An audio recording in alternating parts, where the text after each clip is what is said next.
Light light is a form of energy by which we can see all the things around us. मतलब कि light एक energy का source है जिसके कारण हम लोग आसपास की चीजें देख पाते हैं। The natural agent that stimulate site and make things visible. हम लाइट के कारण ही बाकी चीजें देख पाते हैं, लाइट के रिफ्लेक्शन के कारण।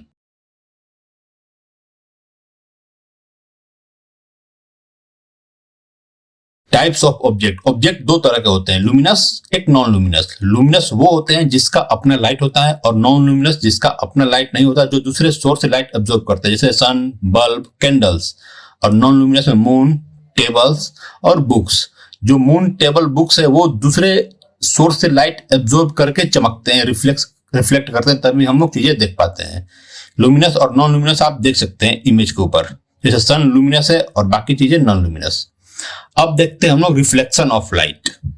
तो रिफ्लेक्शन ऑफ लाइट जो है वो एक नेचुरल फेनोमेना है, नेचुरल प्रोसेस है, जिसके कारण किसी भी सोर्स से लाइट किसी सरफेस से रिफ्लेक्ट होकर हमारे आंखों को पड़ती है, तब जाकर हम उस चीजों को देख पाते हैं। अब कुछ टर्म्स है जो रिफ्लेक्शन ऑफ लाइट में यूज होते हैं, जैसे इंसिडेंट रे। तो इंसिडेंट रे क्या होता है? The ray of light that strike the surface. जो सरफेस पर लाइट स्ट्राइक करते हैं उसको हम लोग कहते हैं incident ray. Point of incident, the point eight which the incident ray strike the surface. जिस पॉइंट पर इंसिडेंट रे आकर स्ट्राइक करती है, हम उस पॉइंट को कहते हैं point of incidence. Reflected ray, the रे विच बाउंस बैक। वो रे जो आती है, जो इंसिडेंट रे आती है, जो पॉइंट ऑफ इंसिडेंस पर टकराती है और जो बाउंस बैक करती है, उस रे को हम लोग कहते हैं रिफ्लेक्टेड रे। नॉर्मल रे, ये कोई रे नहीं होता, ये एक परपेंडिकुलर ड्रॉन किया जाता है सरफेस के ऊपर, उसको हम लोग कहते हैं normal. Angle of incidence, angle between incident ray and normal को कहते हैं हम लोग angle of incidence. Angle of reflection, angle between normal and reflected ray, इसको कहेंगे हम लोग angle of reflection.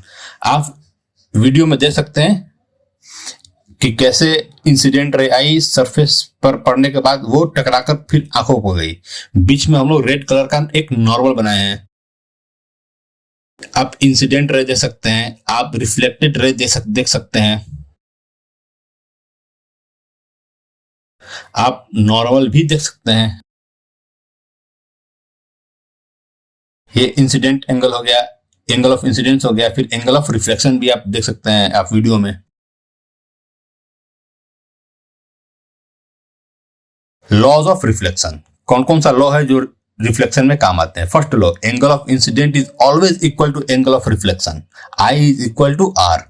Second law, incident ray, reflected ray and normal all lie on the same plane. मतलब कि जो इंसिडेंट रे है, जो reflected ray है और जो नॉर्मल है, तीनों सेम ही प्लेन पर बन रहा है, जिसके कारण एंगल ऑफ इंसिडेंट इक्वल है एंगल ऑफ रिफ्लेक्शन के। टाइप ऑफ रिफ्लेक्शन में रेगुलर रिफ्लेक्शन और इरेगुलर रिफ्लेक्शन, मतलब कि डिफ्यूज रिफ्लेक्शन।